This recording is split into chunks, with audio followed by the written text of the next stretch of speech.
Welcome students. Today we are discuss about the topic Lenz law. इसके पहले के lecture में हमने देखा था फैराडेज लॉ. हम टाइम वेरिंग फील्ड चैप्टर के बारे में पढ़ाई कर रहे थे. उसमें हमने फैराडेज लॉ पढ़ा था. जो भी आज हम देखने वाले हैं लेंज लॉ, ये बेस्ड है फैराडेज लॉ पे. ओके, जो भी हमारा लेंज लॉ है ये based upon the Faraday's law. Okay, Lenz law is a simple law which study about how the electromagnetic circuit obeys or how it's behave when electromagnetic field are produced. Okay, so we discuss about Lenz law, which named by Heinrich Lenz. Scientist Heinrich Lenz ने इसकी study की है. उनके नाम से Lenz law को हम पहचानते हैं. ये डिस्कवर हुआ था इन 1834 में बाय हेनरिच लेंज. ओके, सो हम स्टेटमेंट देखते हैं. So look at here, Lenz law का स्टेटमेंट देखो. लेंज लॉ स्टेट दैट, क्या स्टेट करता है Lenz law? Lenz law state that when an EMF is generated by a change in magnetic flux according to the Faraday's law. Okay, so हमने Faraday's law देखा था जिसमें हमने induced EMF कैसे produce होता है. और देखो यहाँ पे दिया है कि जनरेटेड ईएमएफ इज जनरेटेड. हमने फैराडेज लॉ में डिस्कस किया था कि ईएमएफ कैसे जनरेट होता है by change in magnetic flux. हमने फैराडेज लॉ में क्या देखा था कि ईएमएफ जनरेट होता है और उसमें कैसे चेंज होता है सर्किट में. So like that totally according to the Faraday's law. Lenz law क्या है? Based upon Faraday's law. So जो भी हमने फैराडेज लॉ में देखा था उसमें सिर्फ हमें देखना है कि the polarity of induced EMF, polarity जो भी है इंड्यूस्ड ईएमएफ की is such that it produce and current that magnetic field oppose the change that has induced in it. Okay, जो भी करंट प्रोड्यूस होने वाला है, जो भी करंट प्रोड्यूस होता है वो अपोज करता है, oppose the change that has induced in it. जब भी हम मैग्नेट पुट करते हैं कॉइल के बराबर, कॉइल के पास में जब भी मैग्नेट पुट करते हैं सो इलेक्ट्रोमैग्नेटिक फील्ड क्रिएट होती है और उसमें से हमने देखा था कि इंड्यूस्ड ईएमएफ प्रोड्यूस होता है. सो जो भी मैग्नेट और कॉइल का जो कनेक्शन है, जब भी कॉइल में करंट प्रोड्यूस होगा तो लेंज लॉ में हम क्या देखने वाले हैं कि वो अपोज करता है हमारे मैग्नेटिक फील्ड को और that oppose the change in the induced in it. Magnetic field में जो भी चेंज इंड्यूस्ड ईएमएफ है उसे वो अपोज करता है. ये सब हम देखने वाले हैं. सो हम इन डिटेल डिस्कस करते हैं. ओके,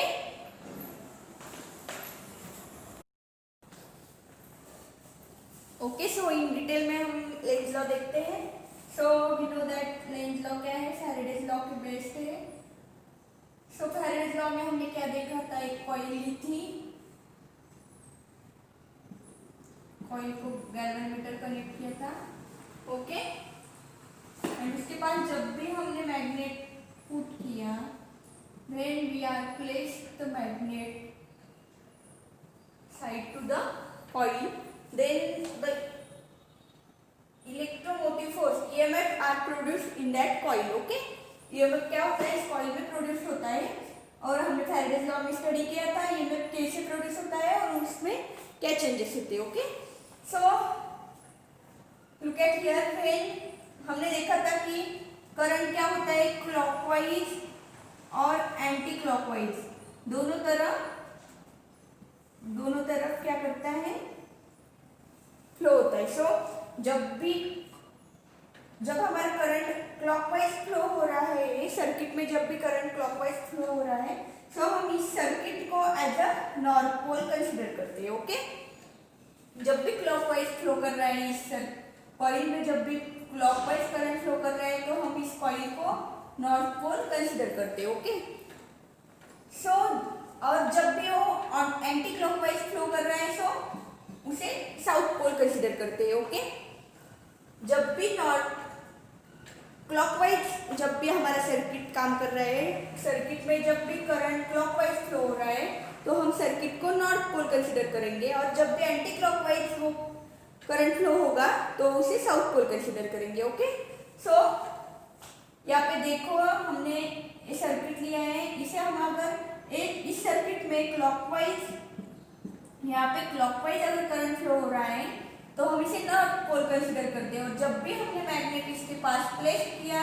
तो क्या होगा, नॉर्थ नॉर्थ सेम पोल्स क्या होता है, रिपल्शन। सो यहाँ पे क्या होगा, रिपल्शन हमें दिखाई देगा। ओके, सो इसकी वजह से हम यहाँ पे क्या कह सकते हैं कि इस कॉइल में क्या हो रहा है, क्लॉकवाइज करंट फ्लो हो रहा है। ओके, लेंज लॉ क्या बताता है, इलेक्ट्रोमैग्नेटिक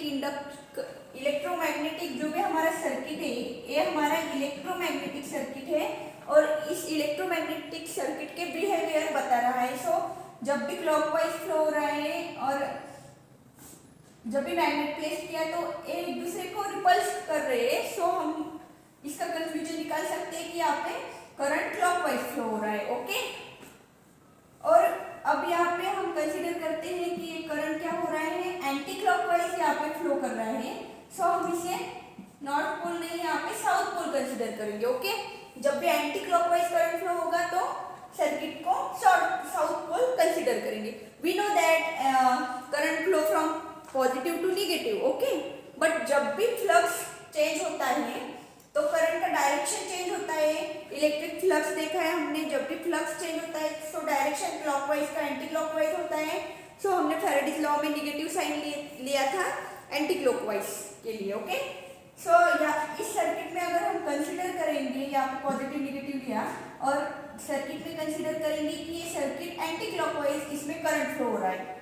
सो इस सर्किट को हमने साउथ पोल कंसीडर किया। ओके, और अब जब हमने नेक्स्ट टाइम फिर से मैग्नेट प्लेस किया तो नॉर्थ साउथ का क्या होगा, अट्रैक्शन। ए नॉर्थ पोल क्या होगा, इस कॉइल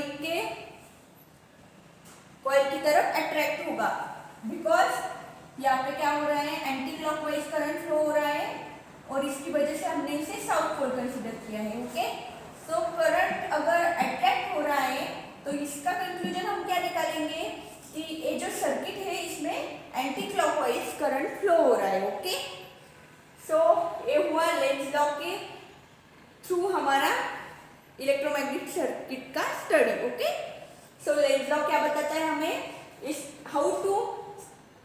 ये क्या बताता है कि how electromagnetic circuit works. Electromagnetic circuit कैसे वर्क करता है, जब इलेक्ट्रिक और मैग्नेटिक फील्ड कंबाइन हो जाती है तब कुछ चेंजेस होते हैं और उसकी वजह से क्लॉकवाइज का एंटी क्लॉकवाइज भी हो जाता है। कभी करंट क्लॉकवाइज फ्लो होता है, कभी anticlockwise, depend on the behaviour of our magnetic field. Okay, यहाँ पे जो इंड्यूस्ड ईएमएफ प्रोड्यूस होता है इसकी वजह से और फ्लक्स चेंज होने की वजह से कुछ चेंजेस होते हैं। यहाँ पे जस्ट हमें लेंज लॉ बताता है कि हमारा करंट सर्किट में जो करंट है वो क्लॉकवाइज जा रहा है या एंटी क्लॉकवाइज। ओके, सो हमने लेंज लॉ के थ्रू क्या किया है, इलेक्ट्रोमैग्नेटिक सर्किट की स्टडी की है। ओके, नेक्स्ट टाइम हम अगला टॉपिक देखेंगे। So today we are stop. Thank you guys.